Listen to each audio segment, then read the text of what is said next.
আমার আজকের রেসিপি গোবিন্দভোগ চাল দিয়ে নিরামিষ মোচার ঘন্ট।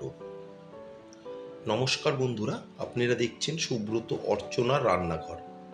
আজ আমাদের রান্নাঘরে হচ্ছে গোবিন্দভোগ চাল দিয়ে নিরামিষ মোচার ঘন্ট। মোচার ঘন্ট তো আপনারা অনেকেই অনেক রকমভাবে বানিয়ে থাকেন, তবে একবারের জন্য হলেও গোবিন্দভোগ চাল দিয়ে নিরামিষ মোচার ঘন্ট বানিয়ে দেখুন, এটা কিন্তু খেতে দুর্দান্ত লাগে। মোচার ঘন্টর মেন উপকরণই হচ্ছে কলার মোচা। আমি এখানে একটা নিয়েছি কলার মোচা।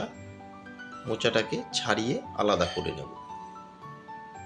এইভাবে পুরো ফুলগুলোকে আমি ছাড়িয়ে নেব।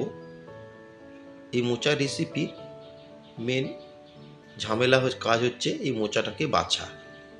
দেখুন এইভাবে একটা ঝাড়ুর কাঠির মতন অংশ আছে সেটা, আর একটা আছে প্রায় প্লাস্টিক টাইপেরই। দেখুন এই যে এগুলোকে বাদ দিয়ে আমি মোচাটাকে ঝি করে কেটে ফিরে আসছি।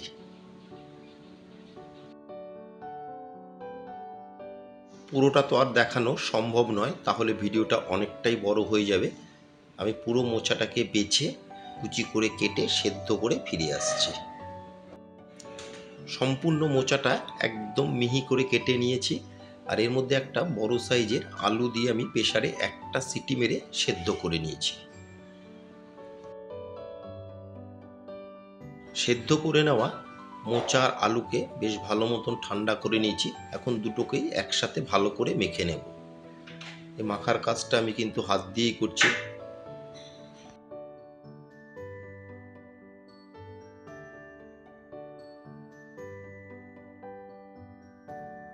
একদম ভালো করে হাত দিয়ে চটকে আমি আলু আর মোচাকে মেখে নিলাম।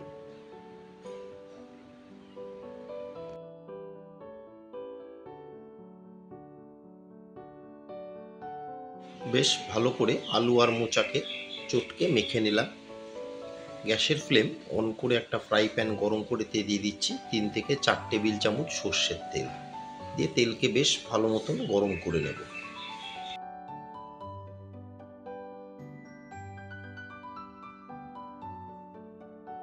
এখানে কিছু ফোড়ন আমি রেডি করেছি। একটা তেজপাতা, হাফ টেবিল চামচ গোটা জিরে, একটা শুকনো লঙ্কা, আর কিছুটা গোটা গরম মশলা। তেলকে গরম করে এখন গরম তেলের মধ্যে আমি ফোড়ন দিয়ে দিলাম। দিয়ে এখন নেড়ে চেড়ে ফোড়নকে ভেজে নেব। 20 থেকে 25 সেকেন্ড আমি ফোড়নকে বেশ সুন্দর করে ভেজে নিয়েছি। ফোড়ন থেকে খুব সুন্দর একটা গন্ধ আসছে। এখানে আমি 5 থেকে 6 টেবিল চামচ গোবিন্দভোগ চালকে আধা ঘন্টা আগে জলে ভিজিয়ে রেখেছিলাম। সেই চালটাকে বেশ ভালো মতন ধুয়ে এখন দিয়ে দিলাম এতে গোবিন্দভোগ চাল। দিয়ে চালকে নেড়ে চেড়ে 1.5 থেকে 2 মিনিট মিডিয়াম ফ্লেমে ভেজে নেব।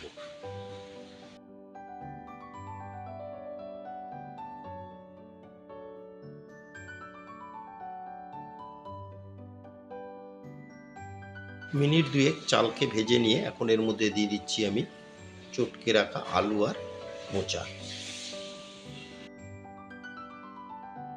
গোবিন্দভোগ চাল দিয়ে যারা মোচার ঘন্ট খেয়েছেন তারা তো জানেনই এর কতটা টেস্ট, আর যারা খাননি তারা অবশ্যই একবার ট্রাই করে দেখবেন। এটার স্বাদ কিন্তু অপূর্ব হয়।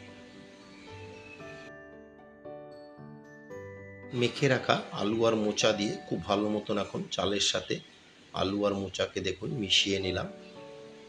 আপনারা হয়তো দেখে বুঝতেই পারছেন। 3 থেকে 4 মিনিট খুব ভালো মতন গোবিন্দভোগ চালের সাথে মোচা আর আলুকে রান্না করে নিয়েছি। এখন একে একে কিছু গুঁড়ো মশলাতে দিয়ে দিচ্ছি। প্রথমে দিয়ে দিলাম 1 টেবিল চামচ নুন, হাফ টেবিল চামচ ধনের গুঁড়ো, হাফ টেবিল চামচ দিয়ে দিলাম জিরের গুঁড়ো, আর দিয়ে দেবো হাফ টেবিল চামচ রেগুলার লঙ্কার গুঁড়ো। ঝালটা অবশ্যই আপনারা আপনাদের স্বাদ মতন বাড়িয়ে বা কমিয়ে নেবেন। আর দিয়ে দিচ্ছি এখানে হাফ টেবিল চামচ গুঁড়ো হলুদ। আমি কিন্তু মোচা সেদ্ধ করার সময়ও নুন হলুদ দিয়ে সেদ্ধ করেছিলাম, সেই হিসাব করেই কিন্তু নুন আর হলুদটা দিয়ে দিলাম। এবার সমস্ত মশলার সাথে খুব ভালো মতন মোচাকে মিশিয়ে নিয়েছি। আর আমার নতুন বন্ধুদের কাছে রিকোয়েস্ট, যারা আমার চ্যানেলটি এখনও সাবস্ক্রাইব করেননি তারা অবশ্যই সাবস্ক্রাইব করে আমার পাশে থাকবেন, আর পাশে থাকা বেল আইকনটি প্রেস করে রাখবেন। যখনই আমি নতুন কোনো ভিডিও আপলোড করব সবার আগে নোটিফিকেশান আপনাদের কাছে পৌঁছে যাবে। গুঁড়ো মশলা দিয়ে আরও 5 থেকে 6 মিনিট আমি মোচাকে রান্না করে নিয়েছি। এখন আমি এতে দিয়ে দিচ্ছি, আমি কিন্তু মোচা সেদ্ধ করা জলটা ফেলিনি, সেই জলটা আমি এতে দিয়ে দিলাম। দিয়ে খুব ভালো মতন মিশিয়ে নেব। জল দিয়ে বেশ ভালো মতন জলের সাথে মিশিয়ে নিলাম। এখন দিয়ে দিচ্ছি 1 টেবিল চামচ চিনি। চিনিটা কিন্তু কোনো মিষ্টির জন্য আমি দিচ্ছি না, জাস্ট রান্নাটা ব্যালেন্স করার জন্য। যে কোনো নিরামিষ তরকারিতে চিনি দিলে কিন্তু বেশ টেস্টি হয়। এখন একবার ভালো মতন মিশিয়ে নিলাম চিনিকেও।